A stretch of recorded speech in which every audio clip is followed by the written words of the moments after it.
উপদেষ্টা পরিষদের কোন সদস্য তাদের মন খুবই খারাপ নির্বাচন দেওয়ায়।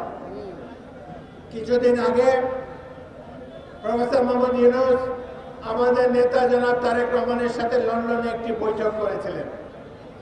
সেই বৈঠকে তিনি ওয়াদা করেছিলেন যে ফেব্রুয়ারি মাসের মধ্যে জাতীয় সংসদ নির্বাচন দেবেন।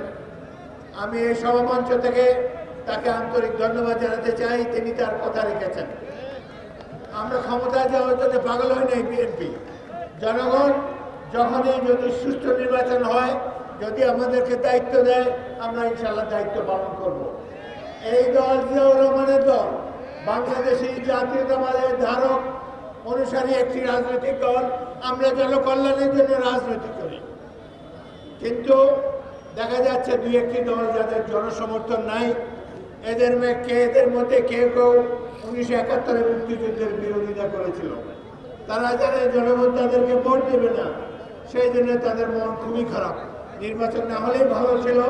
তারা এই গত এক বছরের নির্বাচনের স্বাদ কিছুটা অনুভব করতে পেরেছে। তারা চেয়েছিল এই বছর এইভাবেই তারা দিন কাটিয়ে দেবে।